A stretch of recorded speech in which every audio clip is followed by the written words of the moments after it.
Hello everyone, আসসালামু আলাইকুম। Welcome to my YouTube channel Rajshahi রান্নাঘর। রাজশাহী রান্নাঘরের পক্ষ থেকে সবাইকে জানাই আন্তরিক শুভেচ্ছা এবং অভিনন্দন। দেখো, আমি আজকে আবারও একটি নতুন রেসিপি নিয়ে চলে আসছি। এটা হচ্ছে সজনে শাক।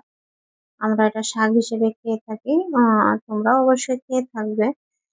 এটা নতুন কিছু না, কিন্তু এটা আমি কিভাবে ভর্তা বানালাম সেটা তোমাদের সঙ্গে শেয়ার করব। তোমরা তো সবাই ভাজি খেয়েছো, কিন্তু ভর্তা কখনো খেয়েছো বলো? আমি এবার তোমাদের ভর্তা করে দেখাবো। দেখো, আমি এখানে নিয়ে নিয়েছি একটু শাক। এর মধ্যে যে পাকা পাকা পাতাগুলো আছে, পাকাগুলো অনেক পেকে গেছিল পাতা, এগুলো আমি বেছে বেছে ফেলে দিচ্ছিলাম। আর এভাবে শাকটাকে আমি ঝরিয়ে নিয়েছি। আমি এভাবে বেছে নিলাম শাকটা।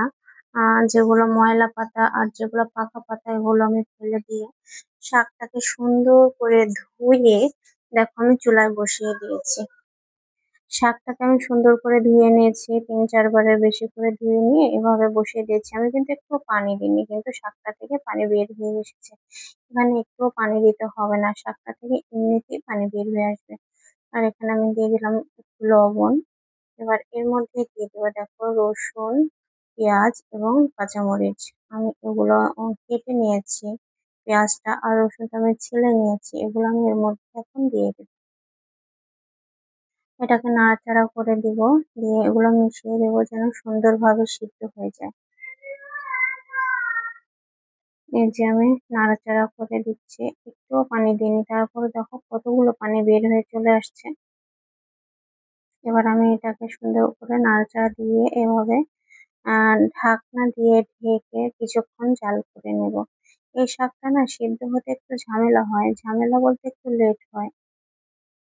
আমি দেখো অনেকক্ষণ এভাবে রেখে দিলাম, তারপর আসলাম।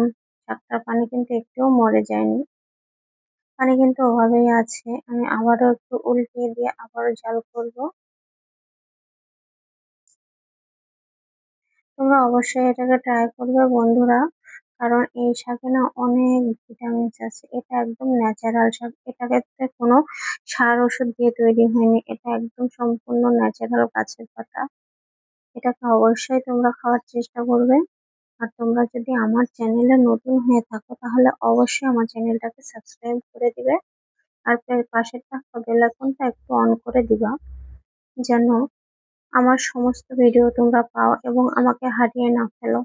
তোমরা যদি একটা লাইক কমেন্ট না করো, যদি চ্যানেলটাকে সাবস্ক্রাইব না করো, যদি বেলটা না বাজিয়ে থাকো, তাহলে না আমার চ্যানেলটা তোমাদের কাছ থেকে হারিয়ে যাবে আর তোমরা আমাকে খুঁজে পাবে না। দেখতে দেখতে আমার শাকটা পানি মরে গেছে, এবার আমি শাকটা পাটায় তুলে নিলাম। দেখো, শাকটা থেকে ধোঁয়া বের হচ্ছে। আমি গরম গরম শাক পাটায় নিয়ে নিলাম, এটাকে গরম গরম বাটতে হবে, তাছাড়া না এটা বাটা যাবে না, শক্ত হয়ে যাবে। এই সবগুলো আমি পাটায় নিয়ে এবার আমি সুন্দর করে বেটে নিব। এই দেখো, আমি বেটে চলে আসলাম। দেখো কত ভালো লাগছে শাক ভর্তাটা দেখতে।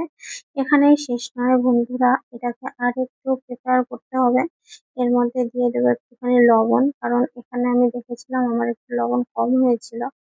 আমি একটু লবণ দিয়ে নিলাম। এরপর এর মধ্যে দিয়ে নিব একটুখানি খাঁটি সরিষার তেল। এখন এই তেল আর লবণটা দিয়ে আমি সুন্দর করে শাকটাকে আবারও ভর্তা বানাবো। দেখো, আমি এর মধ্যে এখন তেল অ্যাড করছি।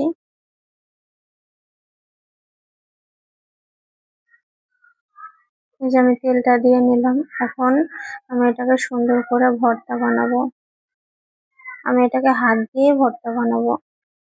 এভাবে হাত দিয়ে সুন্দর করে মিশিয়ে নিতে হবে। এটা অন্য চামচ বা অন্য কিছুর মাধ্যমে এটাকে মেশানো যাবে না, তাহলে ভালোভাবে মিশবে না।